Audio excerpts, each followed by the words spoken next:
Just to give you a quick overview of what we're going to touch on today, we're going to start with a geopolitical overview because I'm sure as a lot of you know, and as Thomas alluded to earlier, that these things don't take place in a vacuum. We're then going to touch on what is going on in Yemen from an infrastructure and ownership perspective, the external parties there, and is cyber war going on there. We had two primary questions that we wanted to answer with this information that we gathered getting ready for this presentation. One, what is the temperature, the pulse of the internet in Yemen that is an active war zone? And number two, is there a cyber aspect to the civil war going on there? And hint, hint, we have a presentation about it, so yes. And so jumping into it, geography is super, super important, and geopolitics are super important for us to understand the conflict as a whole. Yemen is located at the southwestern end of the Arabian Peninsula in a pretty strategic location for Saudi Arabia, the Middle East as a whole, due to its controlling access there down by the Bab el Mandeb Strait that enters, gives access from the Indian Ocean up through the Red Sea, ultimately to the Mediterranean, and a very important shipping lane, and obviously gives access to the western coast of Saudi Arabia. With that, the demographics of the country play an important story in understanding the conflict there. As you can see, there's a large swath of green that represent Sunni Muslims and their tribes down there on the south and west coasts of the country, and then a smaller pocket of primarily Shi'i individuals and tribes in the northwestern corner of the country, and the rest of the grayed out area is not densely populated. And so with those demographic lines, it gives us an understanding of who is where in Yemen, and that primarily falls on who owns what. And so we can see with this large medium blue color, I apologize that they're not standing out very well on the screen, is the Hadi government, who is largely considered to be the internationally recognized government in the country, and they obviously have this large swath of territory. The other primary belligerent is the Houthi rebels, who occupy that upper left corner, matching up with their Shi'i demographic. And there's two other primary parties that we want to touch on here that we think are important. The Southern movement down in that darker blue swath, where they have mixed land holdings in and out with the Hadi government, as well as remnants that sort of ebb and flow of Al-Qaeda and Islamic State presence there. Those are like, this is a civil war, so it's really tough to balance who's who. But I feel okay saying Al-Qaeda are the bad guys. I really don't like them. But one thing that we definitely want to press on before we jump in a little bit further is that this is not a religious war. This isn't, while it is sectarian conflict because they're vying for control of these areas, it is not a, you're Shia, I'm Sunni, we're going to fight about it. But pulling back the veil on it, we see an interesting backing of each of these parties. And it's a civil war, and it's a war in the Middle East, so there are a lot of treaties and alliances of convenience. This is a little bit of an older map, but I think it illustrates the point nicely. Given how many different colors are on there, they show where these groups have aligned with each other. So to give you a quick run through, the Houthis are primarily backed and armed by Iran, as I'm sure you've all heard when these other sort of disinformation or Twitter trolls are going out and yelling about these sorts of things. On the flip side, the Hadi government is largely backed by the Kingdom of Saudi Arabia. The Southern movement has been UAE funded, but is not fully spun up in the same way that they have the full political backing of that group. And pulling back a little bit more, the Hadi government has aligned both with the Southern movement as well as the Al-Qaeda instances in the country. Again, treaties of convenience. The Southern movement has backed out of treaties with both the Kingdom of Saudi Arabia as well as the Hadi government because they're treaties of convenience. So when they need to take a city, especially a city that the Southern movement felt was key to them, they would join forces, they would get the Houthis out of there, and then they would pull back on the treaty and say, okay, we're now back to being combatants. Part of that interest for us is AQAP actually signed a treaty with the Kingdom of Saudi Arabia and the Hadis for a ceasefire to counter the Houthi growth in the country, which hasn't really stopped the US bombing the absolute crap out of those guys. So there have been rumors of an increased al-Qaeda presence there in the last couple months. We cannot verify those things. We're not Stratfor or anyone like that, so we just want to make that clear. But there is still a definite presence in the country. Getting into the cyber aspect of all this largely follows the Houthi growth in the country. When they seized the capital of Sana'a, they gained access to the primary internet backbone in the country, which they then rapidly used to either block content related to their troop movements or propaganda against them, as well as either severed fiber optic lines entirely, cutting off access to largely Hadi or Sunni-backed areas of the country, and placed bans on Twitter, Facebook, WhatsApp, all the applications that you are all using in the audience right now to communicate with each other and make fun of me. So with that, getting a little bit of understanding of the geopol, going to turn it over to my colleague, Allan. So to dive into a little bit deeper on what Greg had talked about, and you can tell I'm a lot older than my colleagues because I had to have lots of text in here, otherwise I'd never remember what I was going to say. So dial-up first came to Yemen in '96, which is the same year that the .ye TLD came online. As of the end of 2007, about 24% of the population in Yemen still had internet access despite years of war.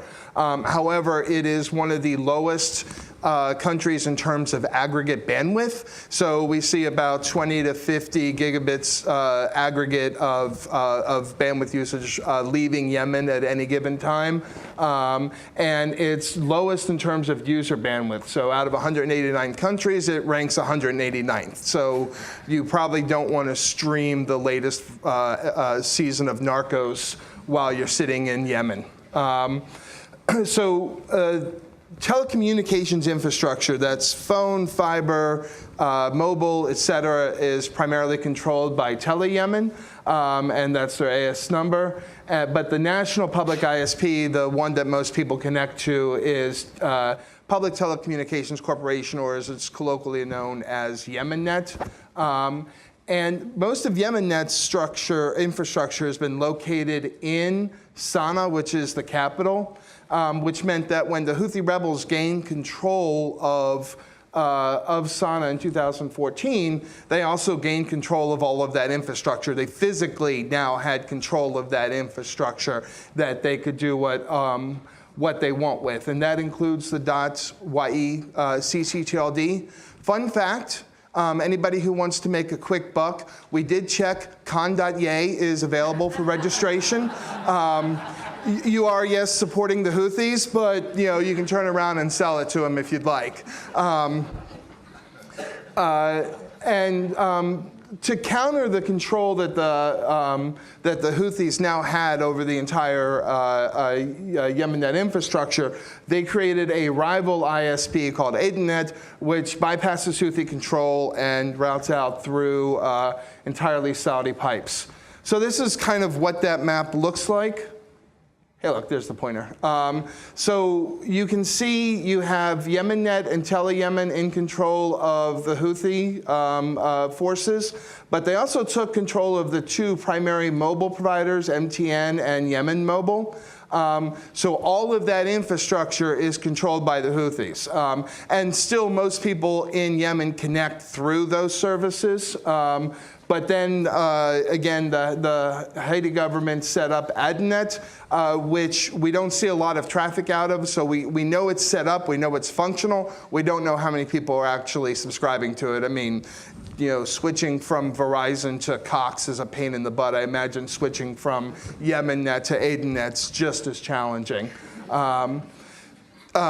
And then the other thing that we're going to talk about is the submarine landing points. There are 3 landing points, but 5 different cables that are connected to that, and that has a lot to do with kind of the control that we're talking about. So this is just a visual representation of the size of the ISPs. We have a really good graphics person, so we wanted to let them have at it.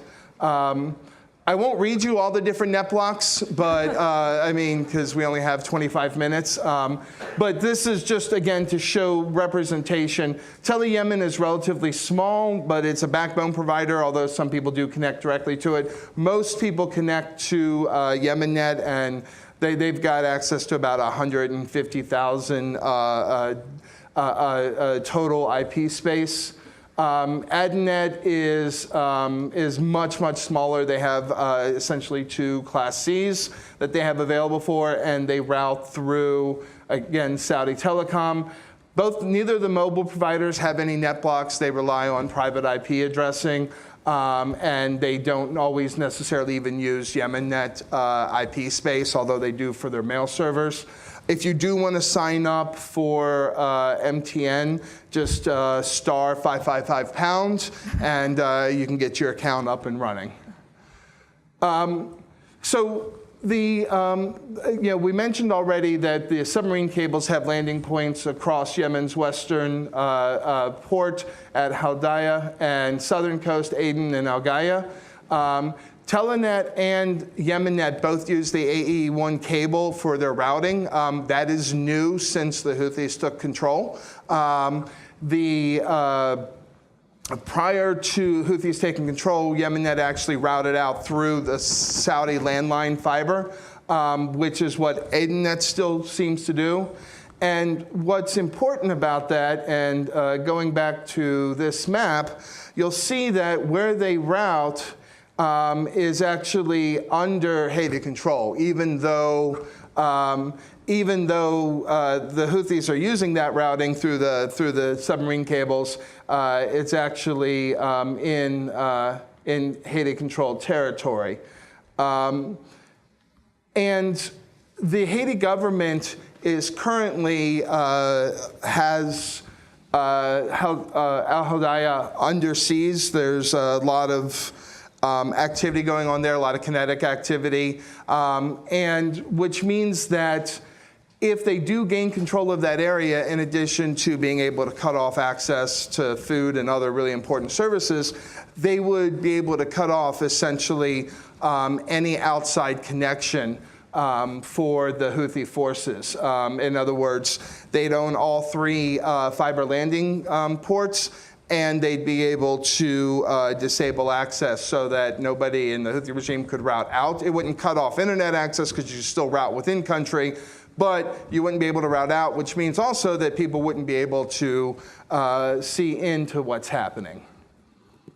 So to take the mic from Allan a little bit here and to home in a little bit more on AdenNet, it's a lot smaller of an ISP than YemenNet, as Allan had said before, stood up by the Hadi regime starting in June of this year, 2018, and uses a single flow from Saudi and built using Huawei routers. Now, for those of whom are familiar with Huawei, it's the massive Chinese telecom company with close ties to the PLA, and recently was banned from government use in both the United States and Australia due to espionage concerns. But why is China interested in Yemen in the first place, right? So you have, pre-existing defense ties with Saudi Arabia, suggesting that there's that initial relationship there. But more importantly, you have the Belt and Road Initiative. This is the massive undertaking of infrastructure projects that China has designed to project Chinese power overseas. And one of the more important shipping straits, as Greg had mentioned before, is the Bab al-Mandeb Strait. So this is a map of the Belt and Road Initiative. It goes right by Yemen and Djibouti. And increased stability there would be of great interest to them economically. So with all of these players and infrastructure in mind, you have this civil war that has all of these different parties, different interests, infrastructure, and capabilities. But why or how do they fit all together, right? How does Yemen's cyber capabilities or cyber infrastructure play out in this civil war? And to paraphrase Thomas Ridd a little bit in one of his books, most cyber war or activities associated with it can be structured into either subversion, espionage, or sabotage. While most people think of this as cyber weaponry or malware-enabled attacks, going from Stuxnet to the OPM hack to a simple DDoS attack, we've been able to actually find different types of cyber-enabled activities that may not be cyber weaponry-enabled, but still fall under these wider categories. So you first have the subversion of the Hadi regime simply by updating a government website. Every single .gov.ye, or at least most of them, have either been taken down or recrafted to make the Houthi government the legitimate presence online. You have pretty much every mention of the old regime after the taking of Sana'a wiped from most of these official government websites now that the Houthis control the .ye top-level domain. This particular website here is the Ministry of Foreign Affairs. Completely looks like it's legitimately Houthi-run. You also have the sabotage of other parties' access to information simply through censorship. In 2015, the Citizen Lab put out this great report about the Houthis using NetSweeper in the IP space. So what NetSweeper is a tool that uses both web and DNS filtering to censor or block content. And through our research, we were able to find certain remnants still there. And obviously, what's censorship without the attempt to bypass it, right? So we've also been able to find Tor browsers, OpenVPN usage, IPsec VPN tunneling coming out of the Yemen IP space. So obviously, people in Yemen do know, or parties in Yemen, excuse me, do know that this censorship is happening and they want to go circumvent it. In addition, there's a large number of Yemeni home and business routers with DNS tunneling enabled.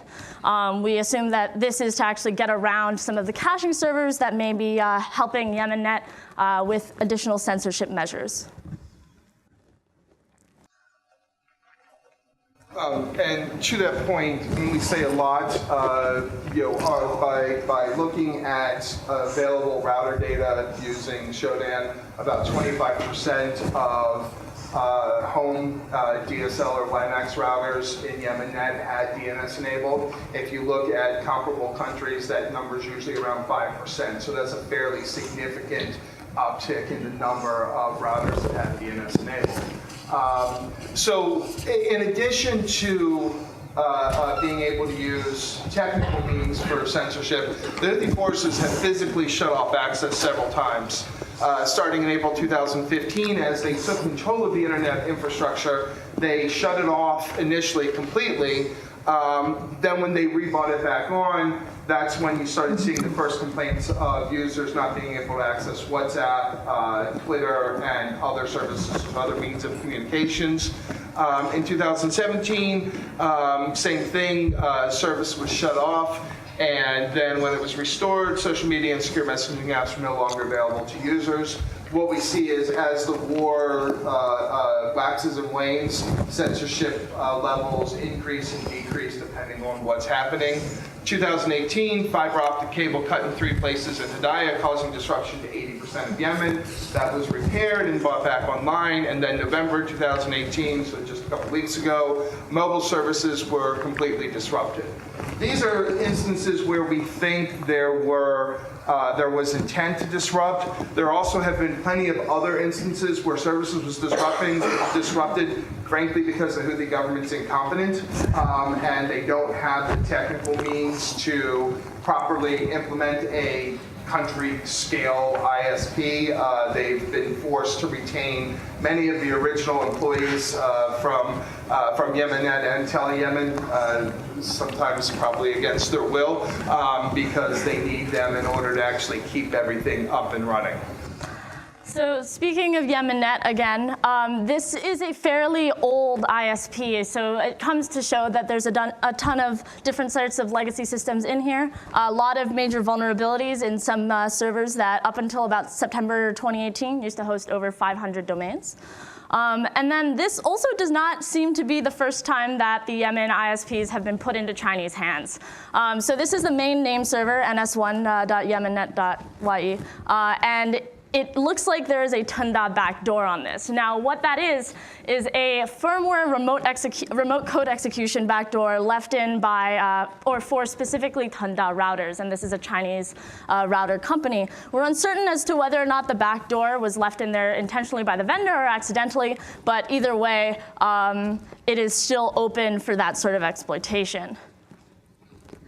Moving just into a wider lens, the internet in Yemen, like the internet elsewhere, doesn't operate in a vacuum, and I'm going to kind of show this save it for time, but there was just obviously a general presence of adware and spyware, basic C2s, a large increase in sample numbers submitted to VirusTotal over the last year or so, from 13 over 2 years to 164. I'm not sure why.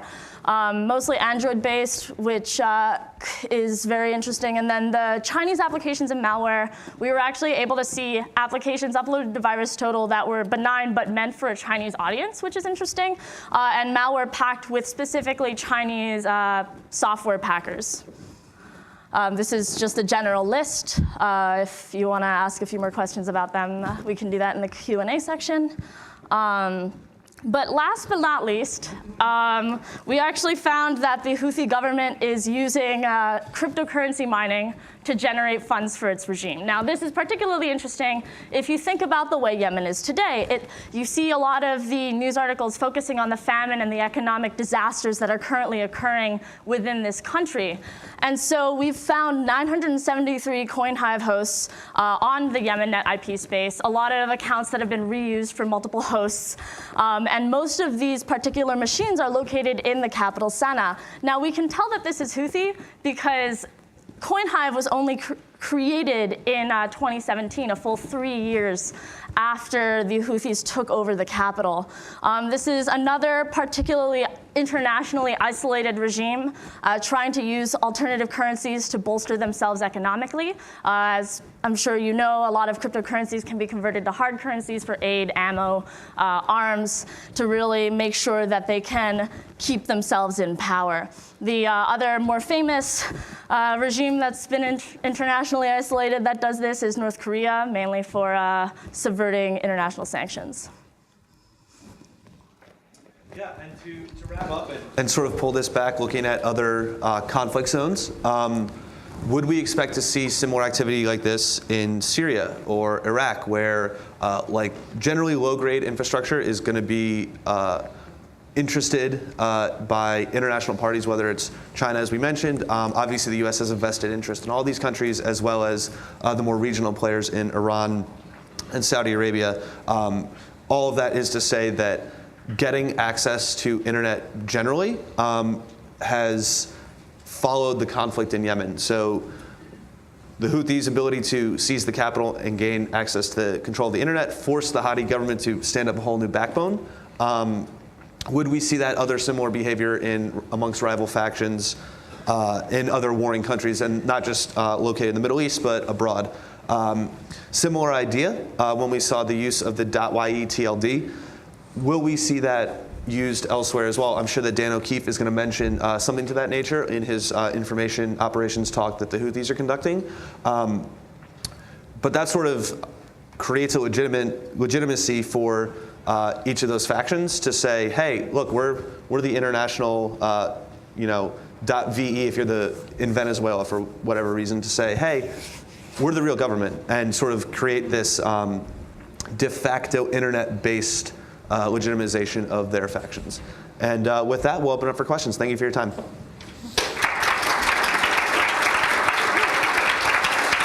Could you maybe in the additional time that you have talk through a little bit of your attribution for how you get from there being CoinHive hosts in Yemen to it being linked or enriching the Houthis? You know, there's a number of possible alternative explanations, like vulnerable hosts being compromised because this is a country under sanctions, under siege. Is there any, technical data or any sort of other metrics by which you can make that pretty substantial link? Yeah, I mean, we could talk a little bit more about the specific. That's a great question, by the way. I'd love to talk a little bit more about the specific hosts that the CoinHive software is operating on. Definitely send me an email, and I can give you the more technical information.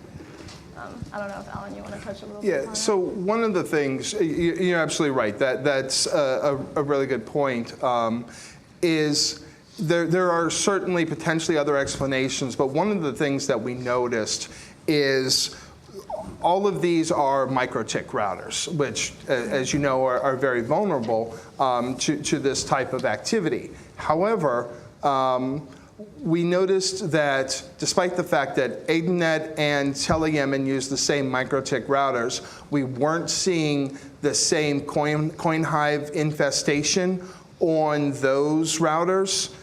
We were only seeing it in the Tele-Yemen, in the Yemen-net routers, excuse me. And then the preponderance, the number of them, suggests that it was a local campaign that was being used by somebody who had local access. So if you compare it to another country of similar size or similar internet presence, there's significantly more coin hive infections, even at the same level of microtik routers with the same level, with the same type of vulnerabilities. So it appears to be a concerted effort concentrated specifically in Yemen-net, which leads us to a medium confidence that it's actually started by the Houthi regime. But definitely email Winnona and we can give you more details around some of the technical findings that we have. So, we see a lot of foreign intervention in Yemen, particularly with respect to arms from both Saudi Arabia and Iran. And I was wondering if you guys could comment on the extent to which you see either of those two actors assisting either side with respect to any of their cyber operations, sabotage, subversion, or espionage. I think I can take this one. So I had to give my microphone back to the next speaker, so I'm just going to project here. But largely, we sort of went in with that hypothesis, right, we would expect to see, if we took the pulse of Yemen, that we'd see maybe some NSO malware related to Saudi spying that Citizen Labs reported on, or maybe some Iranian mobile-based stuff. We know that we've heard rumors of a very, very large Western country having a malware family there that we cannot verify. But with that, I think the status on the ground of the low grade of the infrastructure, the constant up and down of the internet there, as well as the general, hey, we're in a civil war in a relatively third world country where food and shelter and being insulated from either a Saudi bombing campaign or a skirmish occurring a couple miles up the road is much, much more important to those players than the ability to spy on or infect those things. And I think part of that too is there aren't a lot of reports of Hadi or Houthi infiltrations into enemy territory, and it's much more on the hard lines. And so the war's been at a relative stalemate in territory control, plus or minus a few percentages of land holdings for about 3 years now. And so with that, they know where they are, and they can either pool resources, Iran or Saudi Arabia or whomever can pool resources to get in there and figure out what their battle plans are and figure out what their attack vectors are going to be, or they can just sort of evade it a little bit more, because I think that there's now this, we have conferences like this that are going to flame them or bring it to light if they're doing that. And so it's just easier to send an anonymous shipment of guns over there versus say, hey, like this infrastructure was eventually tied back to oil rig or the NSO group or something like that. And so that's a very long-winded way of saying we didn't see much of it, and we think that's due to the very hard skirmish activity on the ground there. Thanks very much. Just a quick question on the widely publicized inaccuracies and mistakes in the Saudi bombing campaign in the Houthi areas. How far do you think they or their international partners are using data from mobile networks or internet networks in that targeting? I would say, given the inaccuracies, with low confidence, I would say minimally, but we didn't see any data indicating that they were doing so. I'm just wondering if you could contextualize the degree to which you're familiar, whether we see Kunda, either routers or servers, the infrastructure in other countries as well, whether this is a sort of an anomalous case of Yemeni procurement of this specific infrastructure, or whether we see it widespread across the Middle East or Africa or even further abroad. That's a question that's a little bit out of the current scope of our project. That being said, we do hope to do some more of these internet pulses in other countries soon. So ask us again next year, Yeah. and we'll have a better answer for you. All right. Thank you all again. We really appreciate it.